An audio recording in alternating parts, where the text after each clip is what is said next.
Hello, everybody. Hello. It's the Journey Season 2. We're about to kick it off.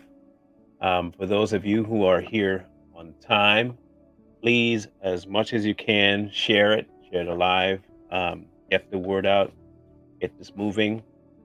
Um, the season is already panning out to be just as um, interest filled as the last one. A lot of people are wanting in. The only adjustment I've made this season is that I'm going to be doing it on 3 times a week instead of 5. But I did realize about 5 times a week, um, it is a very draining show, not in a bad way.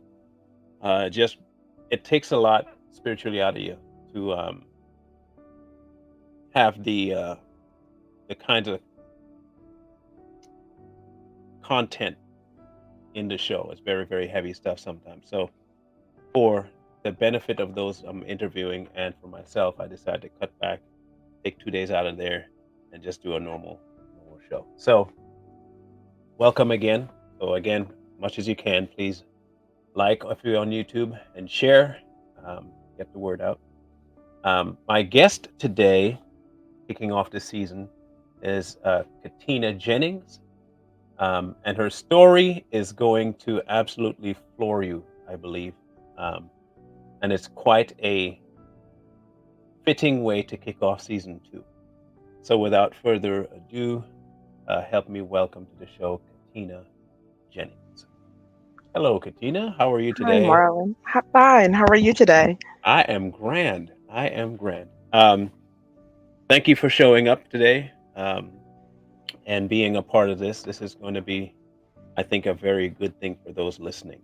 Yes. So I'm going to give you your 2 minutes, minute and a half to give a synopsis of who you are and all that good stuff, and then we can get going with the rest of the interview. So the All floor is right. all yours. Thank you. Thank you, Marlon, for having me. Hello, everyone. My name is Katina Jennings. I'm married. I'm a mother. I'm a grandmother. I experienced sexual abuse at a very young age, up until I was about 8 or 9 years old. I was being abused by multiple people at the time. I was raised by my great grandmother who taught me the power of forgiveness. I forgave each and every one of them. I saw one of my main abusers back in 2012. It was at a funeral. I got up to leave. He came over, he grabbed me by my hand, he pulled me to a room, he got on his knees, he began to cry, and he asked me to forgive him. I forgave him and I hugged my abuser.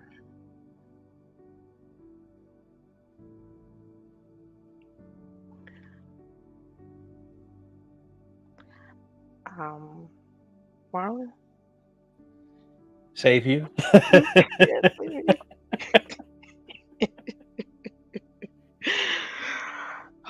Okay. So um, there's a big story here. Okay.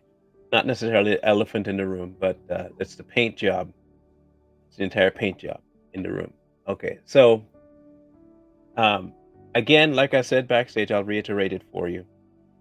If any question I ask is too personal, too far, just say I'd prefer not to answer that question, and we'll move Okay.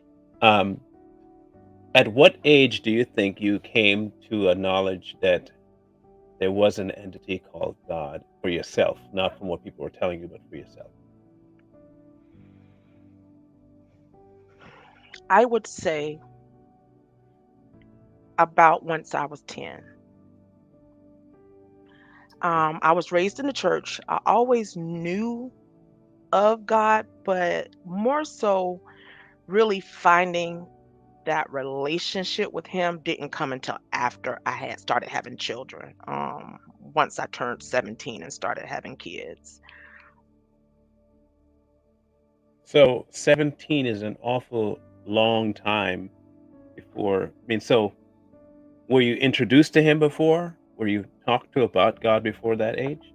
Oh, yes, most definitely. As I stated, I was raised by my great grandmother. We were raised going to a Baptist church. She did teach us about forgiveness. We would read the Bible, go to Sunday school, you know, how they have church all day from sun up to Mhm. sundown, things of that nature. Being raised in the church. So I did know about God. I knew about prayer. I knew how to cry out to God. Um, More so when I became 12, I left the Baptist church and started going to a non-denominational church. And watching how the service was totally different from a Baptist church going to a non-denominational church.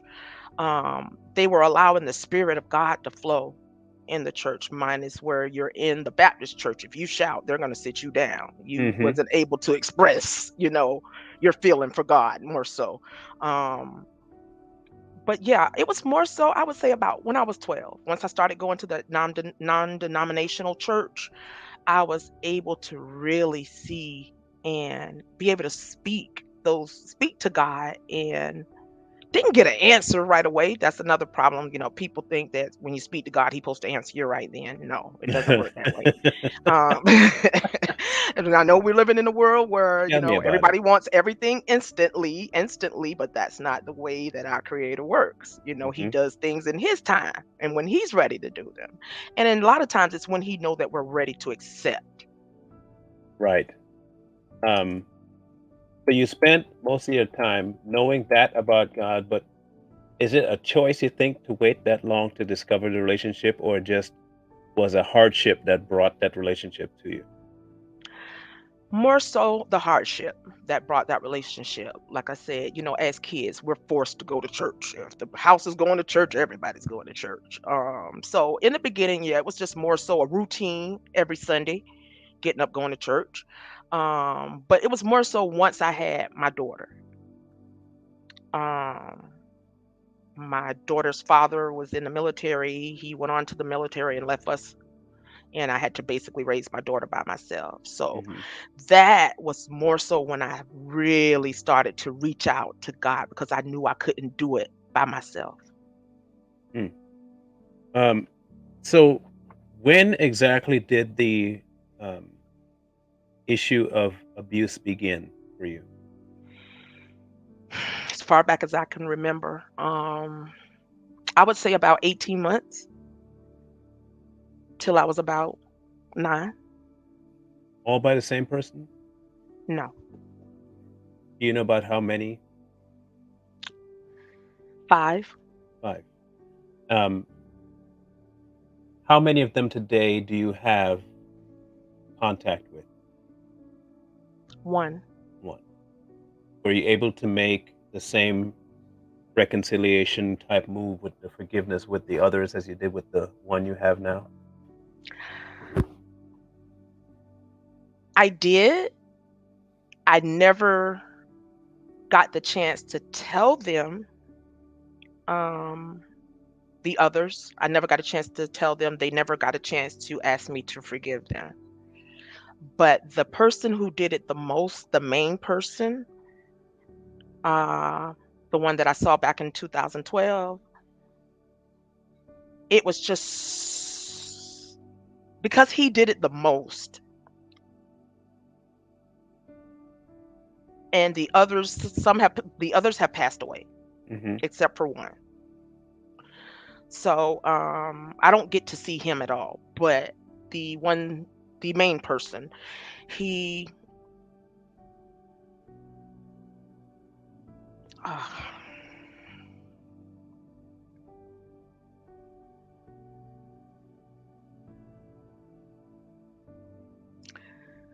I love him. I love him, even though that happened to me. I always felt like, they say it's a mental illness. I don't Mhm. call it a mental illness. I call it a spirit, a demonic spirit. That's what it is. It's not, they call that's the name that they give it, Right, but right. it's a spirit, a sexual demon, more so. Um, but for the one that did it the most. In the beginning, as a child, be- I looked just like my mom.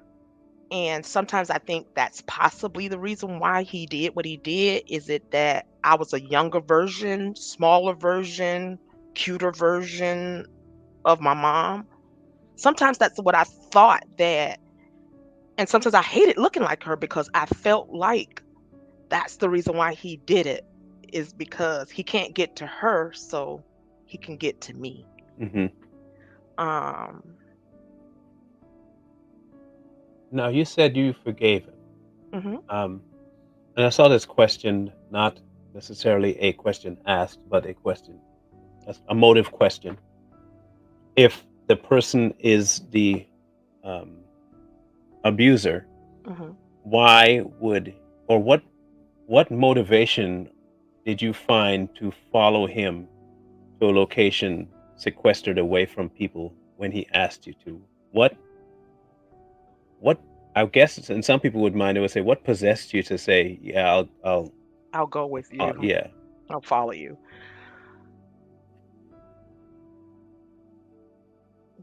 It was more so at the funeral, the repast as they have it at the church. Go back to the church to eat.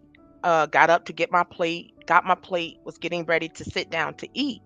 And so when I sat down, I looked up and we both caught eyes. And previously, I've seen him over the years, but I would always get this feeling of I need to vomit when I see him. Hmm. So honestly, that's what I was about to do. Get up and go out the door so that I could vomit. But when he grabbed me by my hand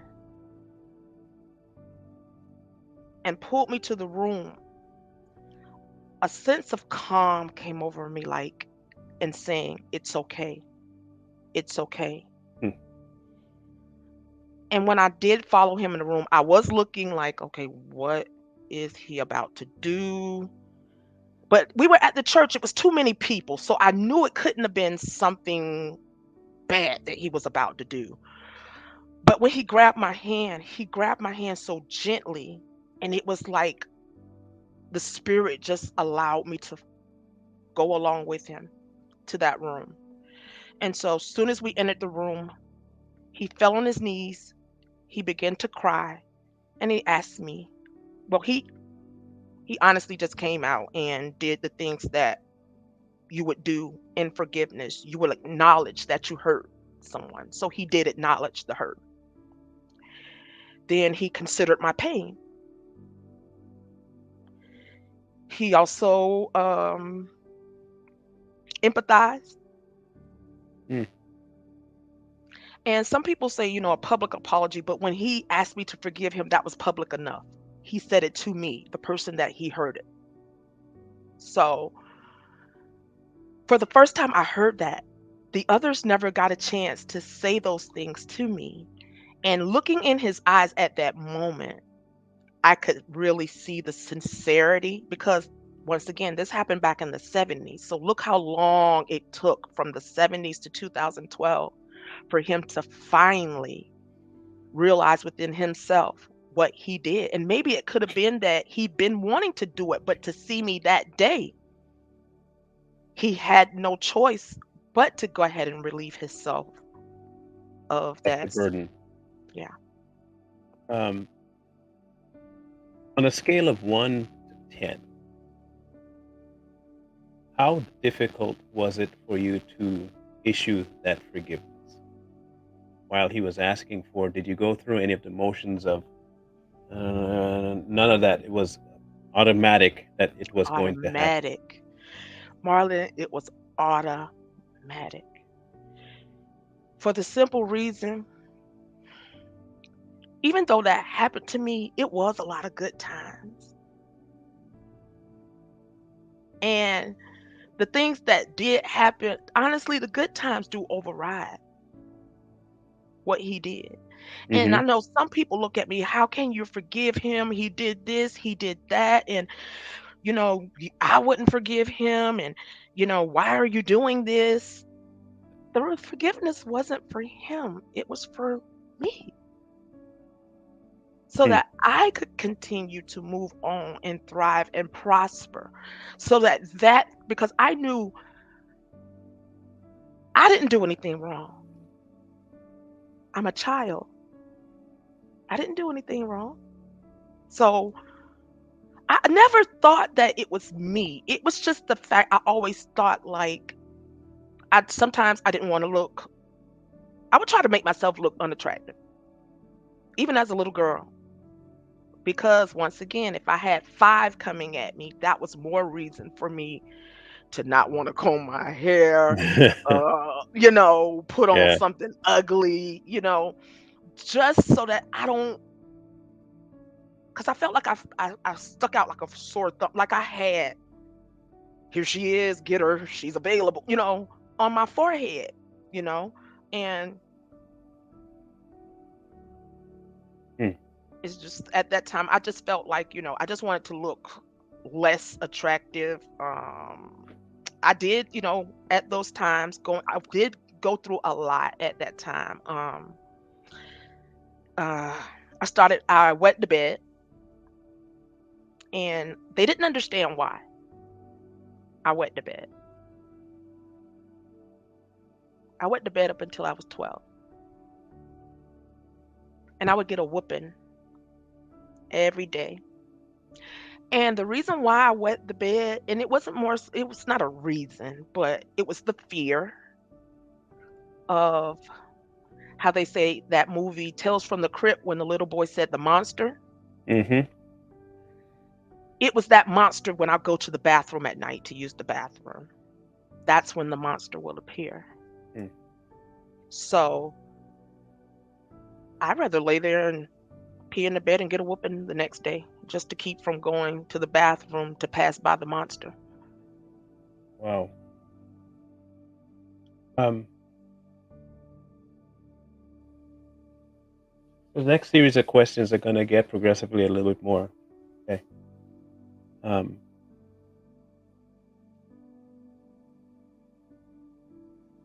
you still have contact with that individual, like you've told me. Hmm. Um, what do you think is a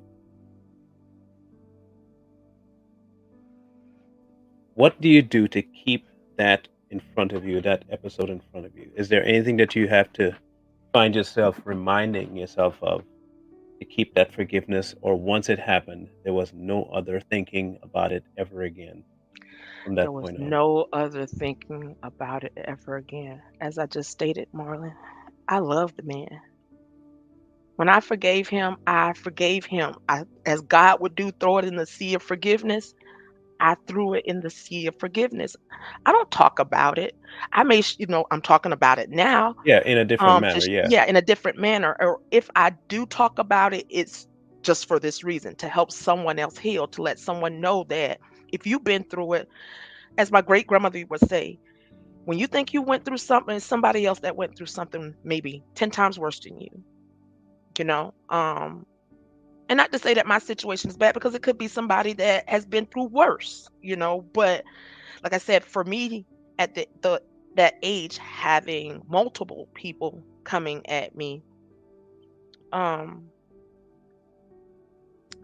honestly, it was my great grandmother, Marlon. Her teaching us forgive, like they say, teach a child in the way he should go. When he gets older, he will not depart. And so, by I thank God that my great grandmother took me and raised me. I'm sorry, it's sad the things that I had to endure, but she did the best with what she could do. She took two children that were not hers, her great grandchildren, and raised them to the best of her ability. But it was more so her teaching us the power of forgiveness, that forgiveness is not for them, it's for you, Mhm. so that you can continue to live, so that you can put that thing behind you, so that you don't continue to stay there stagnant, um, reliving it. I don't relive it. When I forgave him. And I honestly, like I said, I forgave him at 8. I know some people may look at it, "Oh, that's too young, you might not understand." I understood because I was already being taught about that. It's a difference when you're not being taught that and someone just tell you to forgive. But when you're in a household of being taught to forgive, um, it just came naturally. And when it was more so that day, 2012, it was more so for me to hear it from him. I forgave. It was more so him admitting, and that's all I wanted to hear. That's all I needed to hear. The tears, the sincerity that I saw in his face let me know that he was sincere and that my forgiveness and praying for him over the years didn't go unnoticed. Hmm. A lot of people will listen to you and will think, surely she must be not being forthcoming in her real feelings about, Mm, because let's be honest, today's society is very judgmental when it comes to whether or not they will tell you you haven't really forgiven them, right, because forgiveness like that doesn't happen. Okay. Um, right. what advice do you have to give to people, kids, women that have been through or are going through what you went through, in order to find either a way out or a path forward in forgiveness? I would say this: acknowledge your hurt, acknowledge that you've hurt. I did. I had to acknowledge that I was hurt. That was the only way to heal. Hmm. Consider the pain that you went through, realizing that also accept the fact that you can't change the past because the past is the past. Um, Also, being determined to forgive, not just saying, I forgive you. Anybody can just say, I forgive you. That's the good thing about God. He looks at our heart than our mouth because the mouth can say anything. He looks at that heart. And so when you really truly forgive someone and you can really move on, you can't, there's no way if you got God in you to still hold on and harbor those feelings against someone when you say you forgive them. So I just look at it, everybody's situation is different. My situation is different from others. But at the end of the day, my message is forgive. Forgive. It's not for them, it's for you. And it's hard to say, but when you actually turn a situation over to God and put it in His hands and allow Him to manifest those things that you're praying for, because I had to ask God to heal me. I ended up praying even the more of wanting to break generational curses in my family. That was more so, like you said, when I really started to seek God because I realized there were a lot of generational curses going on in my family. And when I had my first daughter, that was my first prayer after she came out of my womb. This God allowed this one to be break those generational curses. And she has. I also believe in speaking those things as they were. What you speak out of your mouth, you manifest during your life. So if you speak healing over yourself, encourage yourself, hug yourself. You got to love yourself before you can love anybody else. And when you really truly love yourself, you can deal with situations. I can't go back to being 8 and 9 and bring try to uproar those feelings all over again because I forgave. Sometimes, Marlon, I forget that honestly, it's like sometimes, and it's not like saying I forget, but it's like God don't allow those memories to replay or just come back to me until I start speaking on them. You know, I don't know if it's up to people if they believe me or not, if they feel like I'm healed or not healed. I've been through worse. Hmm. I beat breast cancer twice. Um, and it was nothing but through the blessings of Jesus Christ, our Lord and Savior, and I'm jumping, around a No, little you're bit, not but jumping. Trust me. okay. But Um, yeah, so was there ever a point in your journey before your accepting his apology and forgiving? Was there ever a portion of you that wanted to or had reported anything that went on? wanted to report what was going on. Report, yeah, what was going on. Uh, yes. Ah, I don't know if I want to share this. Um, Like I said, you have the options. So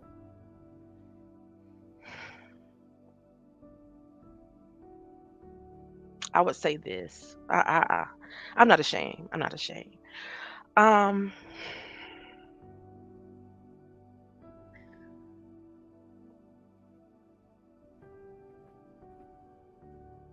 I contracted a sexual transmitted disease at the age of 9. mhm. So I had to go to the hospital to get treated. They asked me who did this. I told them nothing happened. I told my grandmother. She didn't do what I thought she would have did. She just stopped him from coming around me and me being around him. And growing up back in that time, you're growing in a house where everything goes on in this house stays in this house. So I was told to, let her handle it. But yeah, at the hospital, I told the doctors and everything. Nothing never came about it. And from there, I hadn't seen him until I was, grown. Um, the reason I asked that because I had to block somebody because their way of approaching that question was just rude. But I think what a lot of people fail to understand is that the majority of women that go through that do report it to the people they believe should protect them. Not just should protect them, should be able to do something about it by law Right, because a lot of it happens when you can't do anything by law about it. A 9-year-old, you don't even have the choice of supervision when you're going through a custody battle. right, You don't have to say until you're 13 or 14. So what is a 9-year-old going to do to the authorities to report anybody that's doing something to them? You can't do anything. You have right. to report it to somebody you supposed to trust. Right, But when those people that you're supposed to trust abuse that trust and don't do what they're supposed to do, there is no way under God's green earth that you can put that blame and onus on the victim. right, And that is where I had to block that person because you can't blame the person for trying to report at 9 years old what was happening to them when a person of age 40 and over did nothing. right, right. Um, do you believe that the incidences that happened when you were younger, or let me put it to you this way, this might be the harder way to put it. Knowing what you've learned about forgiveness, to the level you've experienced it, would you, if you could, change anything that happened to you? I would change that it didn't happen to me, but because it did, no. See, that's the same way I feel about loss, okay? Because I had to come to the same conclusion about death. Um, where I'm at right now is directly because my pops died. And I kept asking myself for a long time, man, I wish that hadn't happened. And I wish, but then I Mhm. started thinking, well, there are certain things allowed, like with Job, allowed to happen. Um, Not sanctioned, allowed. Wow, right, And for the proving of faith later. Um, it's just a matter of, are we going to learn the lesson that we're supposed to learn from the things we were put through or right, allowed to go through? Or do things have to happen again, not necessarily in the same damaging right. vein, but to keep getting that lesson drove home, whether you see it or not. And I think you do. What you have been able to allow God to do through you, and this is exactly what it is not that you did this. And I know you are fully aware of this. This forgiveness is not a you were able to forgive thing. Right. You allowed God to put his forgiveness of that person through you. Amen. Um, and a lot of people do not see that link. They seem um, a lot of people will see it and think, oh, it's superficial. But what God is doing is trying to get to people the knowledge that I forgive. I forgive through you. And when you see that happening, you understand forgiveness. Right. And did you realize forgiveness is a person that you allow to inhabit?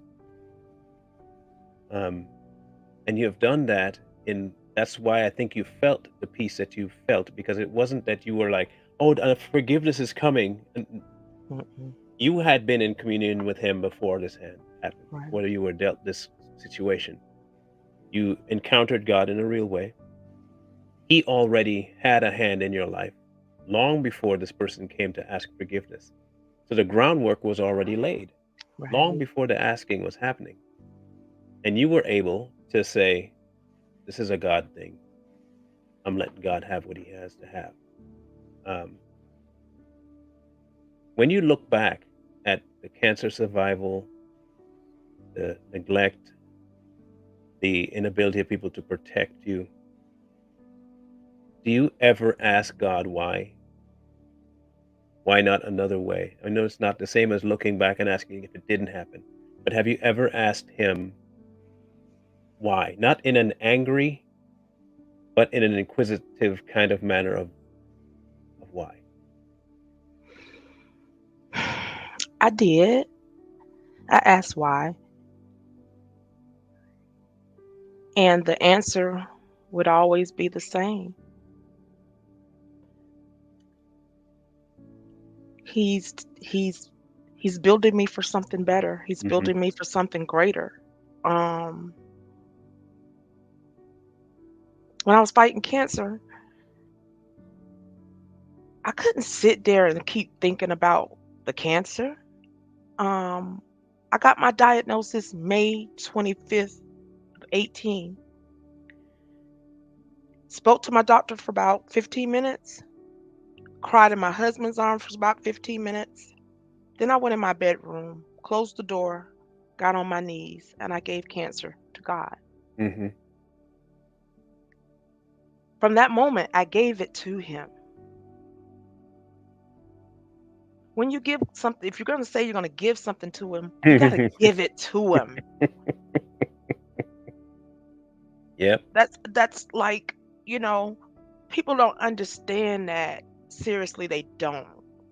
It's like this. You ask God for something, but Lord, I need help with this. Okay, you're not allowing him to help you with it because you're going to get on the phone and go call somebody to help him. If you say you want him to help, you're going to give it to him, you have to give it to him 100%. 100% Hmm. and leave it there. As they say, leave it at the cross. Leave it there. Let me tell you something. My daughter said this a couple of weeks ago, and we were talking about my breast cancer. And she was like, Mom, you know what I realized? You didn't keep praying for God to heal you from cancer. We didn't even see you cry about it. I said, baby, When I said I gave it to him, I gave it to him. I had to believe in him 100% for my healing. So I took the can and cancer and said, I can beat it. Not beat it once, but beat it twice. I just walked the other day, breast cancer walk for a friend of mine that passed away last year. She didn't get the chance to beat it twice. She didn't even get a chance to beat it once. Mm. What cancer, this cancer diagnosis, both cancer diagnoses did for me, it increased my faith in God even the more because he showed himself. He's been showing himself to me from the from the Mhm. beginning. I mean, look how he kept me through all that I went through. And this is just a snippet of what I went through. I mean, we'll be days sitting here talk Mhm. about everything that Katina has been through. But see, I have to it's not talking about what God done for me. It's about allowing God to show through me what he's Right. done for me. I'm not one of those people, as the Bible speak, as hypocrites, where they stand on a corner, want everybody to see them, and you know what I'm saying, that when they go back home, they ain't thinking about God. I don't have to tell you that I live for God. It will manifest and show itself on the outside regardless.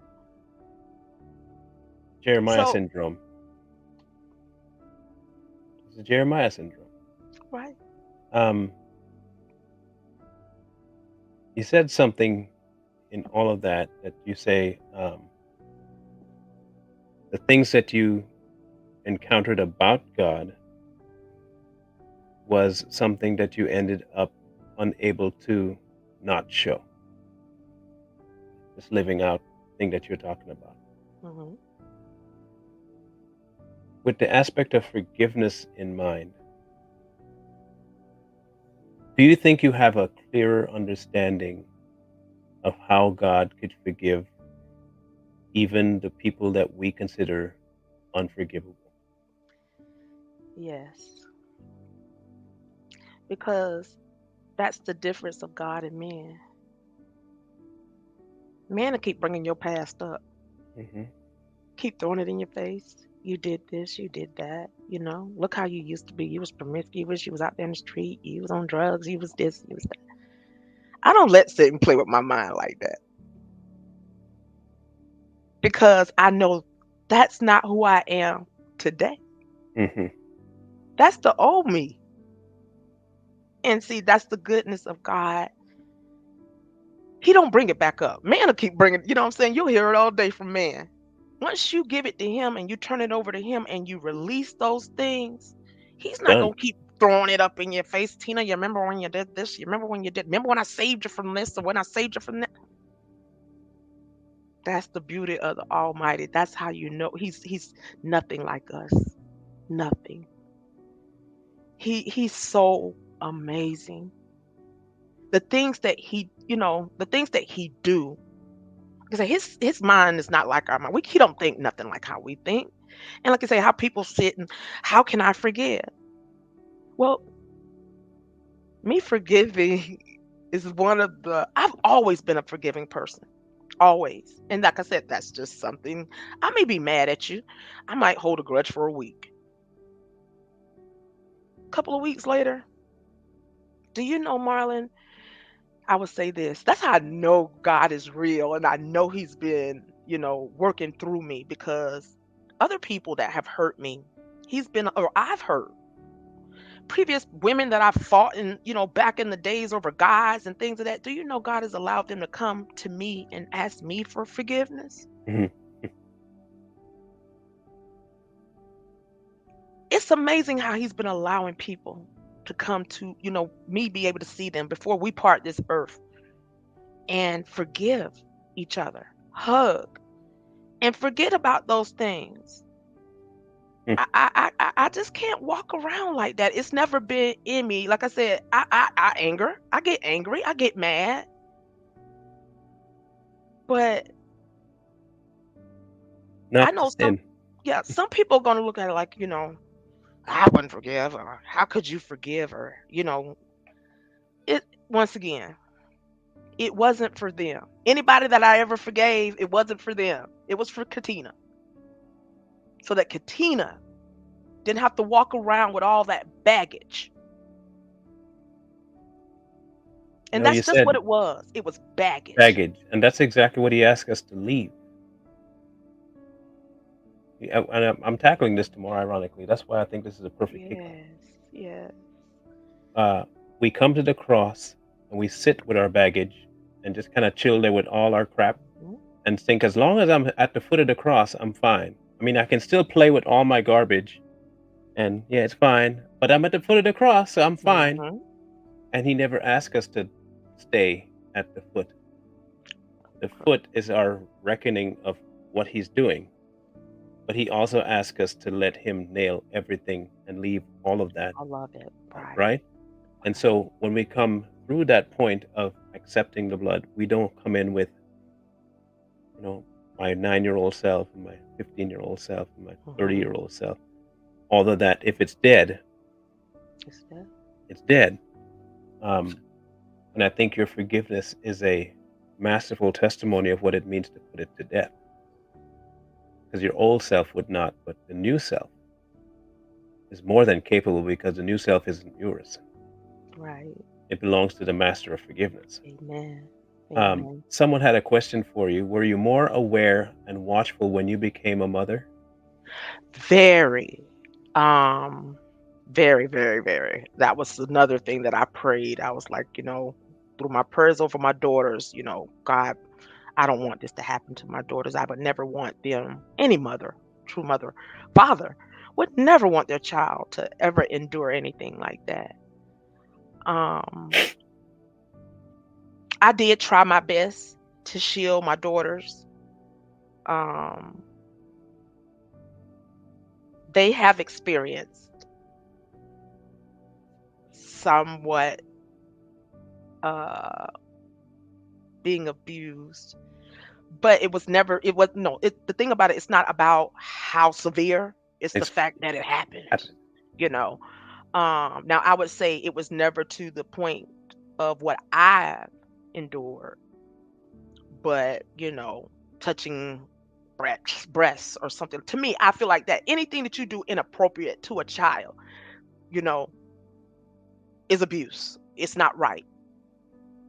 No adult should be touching children in any form of fashion, you know, that if they're, I'm very protective about them bathing, you know what I'm saying? My At the time with their father didn't change them. I changed them. And it wasn't that I didn't trust their father or that their father didn't trust. He just didn't like to do that. Hmm. The only way he did it is I had to not be there. That's the only way he would Yeah, change them. there is a level of shame with men with dealing with that. Right, So, right. but not me. I mean, I did it. I have no problem with that because it's just poop. I don't care. Like I'm hoping they gonna do it for me when I get old enough and can't wipe myself. So they better be, Right. they better That be there. part. That's what I Yeah, tell them all the time. I say, I wiped your behind so that you can wipe you mine. can wipe. And I'm gonna make it just as unpleasant. So be careful. Okay. No, yeah, I'm gonna fill mine for you too. Um, your testimony is this whole week is gonna be like this, by the way. Mm, Your testimony is one I think perfect for the intro of season two. Season one, we tackled a lot of traumatic things that kept people from God. And I know this is so crazy. A lot of it has been what kept me from finding God and what is still keeping me from finding God. mhm. Your story is already kicking off of what I've done since finding God and what God is already doing, had been doing that I hadn't seen, that He brought to the forefront of my mind that, yo, I've been working to get you to this point, to find this point in you, to understand that I will be doing all this for you. This is not hard work because you're not doing the work. You're along for a ride. Mhm. Your only job is to get to know me. I take care of all the rest. I'll take care of the troubles that come your way. I'll take care of the temptations that come your way. I'll take care of all the hardship that comes your way. You just have to invest time in getting to know me so you know when I'm working. Right. And you saw a point where he was going to work and you did this. to let go Or and let God. You got work away. to. Work You away. gotta let go and let him, at the end of the day, you can't ask God to help you. Well, like I said, you can't ask him to help you with something and then you're gonna put your 35 cents in. He's gonna step back. Hey, you asked me to help you, but since you want to go ahead, he's gonna go ahead and allow you because I said the same thing about relationships. Um, I've been in abusive relationships before as well. Like I said, I got so many stories I could tell. But I thank God that I was able to survive. As they say, what don't kill you make you stronger. Hmm. I survived all of it. Thrived. My first husband, abusive relationship, like I said, sexual abuse, drug abuse, breast cancer. I've done been through so much and I'm still here. So I know God has a calling on my life. I'm here for a reason. And if that reason is to sit here today to share with somebody else that has possibly went through what I went through, that doesn't have the heart to forgive, that can't seem to forgive, you don't know how much you can enrich your life when you let those things go. Oh, It seems like it's hard. The memories, they're going to be there. But it's up to you if you want to continue to live in those memories or you want to let those parts of you go and move forward in life. I couldn't have made it this far without God. mm. I couldn't have made it. I wouldn't have made it. I mean, oh wow, it's just But but amazing. but for the grace of God. You ever heard that Yes. song, "How I Got Over"? Yes. Okay, so that's one of my Don't get me favorite to songs. singing. But the I learned it from a group called the Fairfield Four. Okay. I don't know if you know who the Fairfield Four are, but they're a group of I'm more 5. of They're the not. Aretha Franklin, how I got No, over. yeah, no, this is a Okay. old bluegrass a cappella group. Okay. Old heads. Um, one of the guys in the group, he they I mean, most of them are passed now.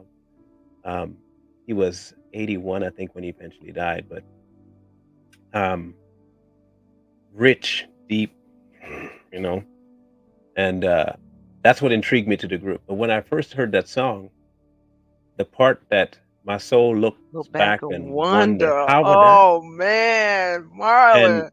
so for your story, the wonder isn't of, "How in the world did God do that?" It wasn't that. It's more of a wonder like, "Wow, he did that," He did it. Marlon, that was so much truth right there. you know? And I don't think it's looking back and wondering of why or how, it's that he did it It's and that he look did at what he did. Um, so I wanna thank you for sharing that story because I'm telling you right now, this will edify a myriad of people, men and women, who have found themselves in a place of resentment for the right, lack of forgiveness, right, um, and understanding that it's not impossible because if God is in charge of it, it's never impossible. right. Um, do you have any last words you want to leave with people before we bid them I adieu? did want to say one more thing. The yesterday, I got a phone call that my abuser is in hospice and they're not expecting him to live.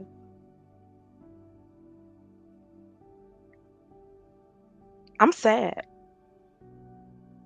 And I know some people may look at it, how are you sad? How can you cry? How can you feel some type of way when he did? Once again, I forgave him. When I True forgave him, forgiveness. that's true forgiveness. Yeah.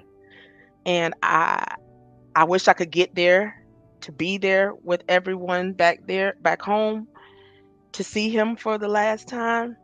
Unfortunately, I might not get that chance. But at the end of the day, like once again, even though he did what he did, I still have fond memories of the good things that he did for me. Because honestly, He was one of the men who helped my grandmother take care of us. And so he did do a lot to help, but that still doesn't cover up, Right, the help right. that he did, what he did to me. But at the end of the day, I forgave him. I hugged him. I love him. I don't hold any resentment against him. I hopefully, I truly believe it was sincere when he asked me to forgive him. I did get a message yesterday as well that my aunt uh, called and prayed with him over the phone. That's good. So I truly believe, he's going on to, you know, a better place. I truly believe he asked God to forgive him. He's getting himself together with the Lord, and I hope to see him again. Yeah. He did what he did, but God did what he did too. Right. God had him to tell me. See, that's the difference. Yeah. One was a bigger sacrifice than the other too. And even with the others, even though they didn't get a chance to say it to me, and I didn't get a chance to say it to them, I forgave them. Once again, that's a spirit. Mhm. They call mental illness, but it's a spirit. It's a sexual It's the spirit. spirit. It was a spirit in them. So, like I say, if you call people the devil, no one person is the devil. It's a spirit that is jumping in and out of people. So, I just look at it that that spirit overtook them. It was more powerful at that time in their lives. They didn't know how to shake it or deal with it, but I guess I had to be the victim at the time. But once again, what doesn't kill you makes you stronger. Forgive. Forgive. Forgive them. Let that part go. Let go of that baggage because it's not good for you. Mhm. It's not. It's like cancer as well. Mhm. Just sitting inside, all Eating because you. you don't want to let it go. Eating you alive. Eating your life, right, Yeah. Marlon? Eating your life. So I'm just thankful and grateful that, I was able to come, share my story. Hopefully that somebody else can heal and forgive. And if I can forgive all five, still be here with a smile on my face because I'm not ashamed of anything that I've been through. It happened to me. So if I can forgive, why can't you? Amen. Thanks. Well, thank you. Thank you. Thank Thank you again. thank you for And having me. for those of you in the audience, please share this live after it's done. Share it wide as far as you can. Plaster it on Facebook, whatever platform you have.